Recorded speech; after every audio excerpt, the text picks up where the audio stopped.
Ito na, bumaba na, tinatayo na sa ahon. Unang ahon pa lang yan. At kumalas na nga itong Malaysian Rider.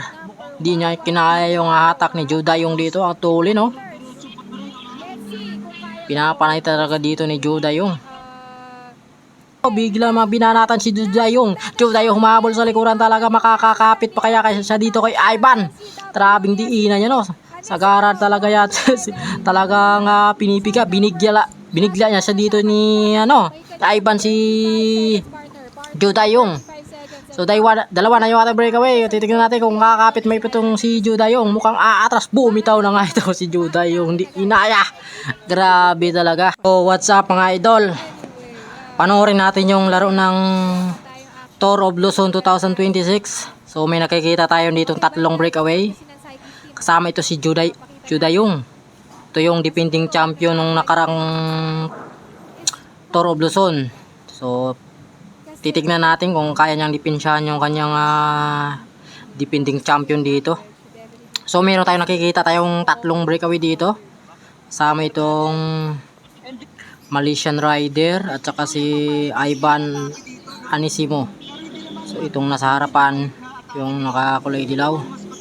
So mukhang nagkakagulangan sila dito. Si Judayong dito mukhang may iniinda siya dito So, nagkakagulangan sila dito. So grabe kasi yung init talaga ng panahon. Mukhang hindi kamay ni Judayong yung init ng panahon. Nasa 35C yung init ng panahon natin. Kaya medyo nahihirapan siya dito. Kaya panay hingi siya ng tubig dito. Panay basa siya ng tubig para di umoy birhet. So meron pa sila ditong 20 kilometers to the finish line. So medyo malayo na yung breakaway na to Titignan natin kung aabutin. Yun nga lang kung nagkakagulangan sila dito sa kanilang breakaway. At si Judayong nito mukhang aatras naman sa likuran. So mukhang nagpapahinga lang siguro to dahil ramdam na rin talaga niya ang init ng panahon. Tingnan natin naliligo talaga siya dito. So titignan natin kung aatake to si Judayong sa payapa climb. So pakiramdaman sila dito sa kanilang breakaway. Aabutin sila dito ng pilitong kung talagang hindi sila dito magtutulungan.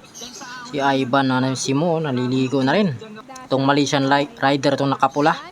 Talaga hinahatak niya din dito para lumayo yung kanilang breakaway. So wala pa tayo nakikita sa likuran na may naghahabol. So shoutout dito sa live ng Tour of Luzon. Medyo kinat lang natin yung video gawa na medyo mahina talaga yung signal.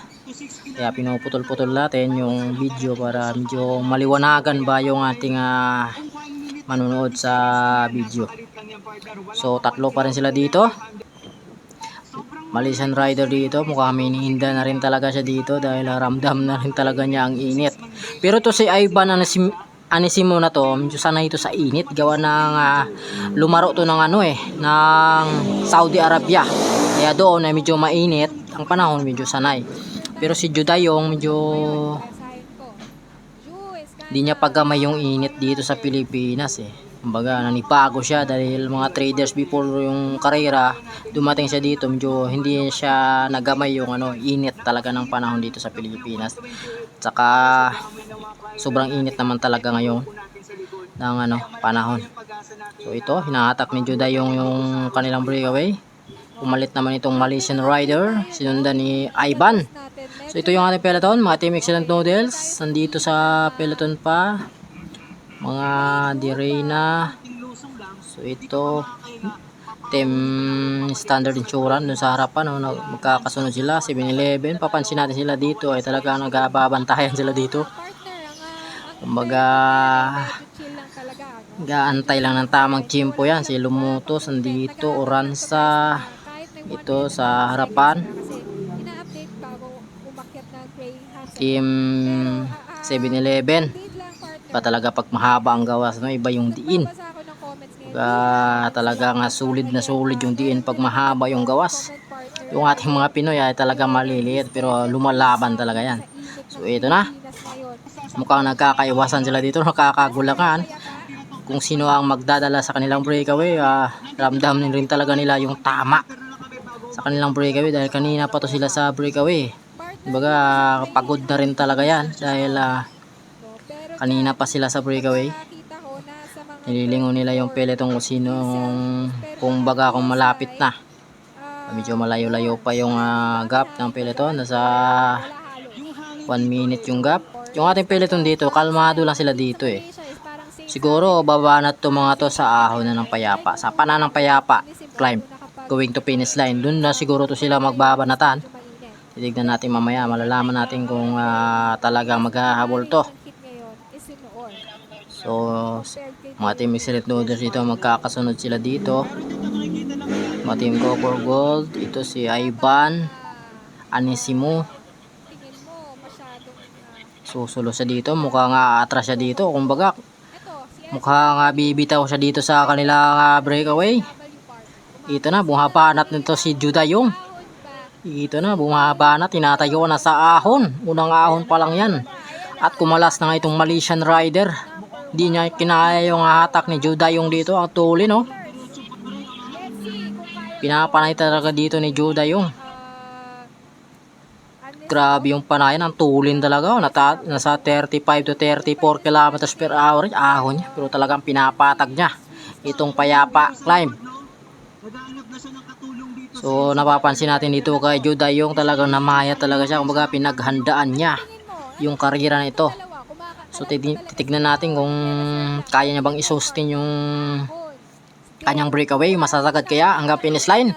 O di pa natin alam, at antabay lang kayo dyan.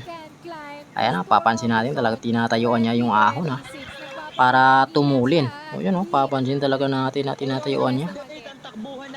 Ang tulin niya guys. Ba naka-big ring umahon niya si Judayong. Talaga namayat talaga siya. Baga pinaghandaan talaga yung karera na ito.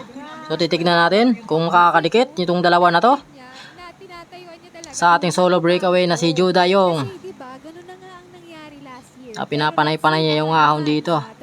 May biglang sumulpot. Sumulpot naman si Ivan Anisimo dito. Bigla binanatan si Judayong. Judayong humahabol sa likuran, talaga makakakapit pa kaya siya dito kay Ivan. Trabing diinan niya, no?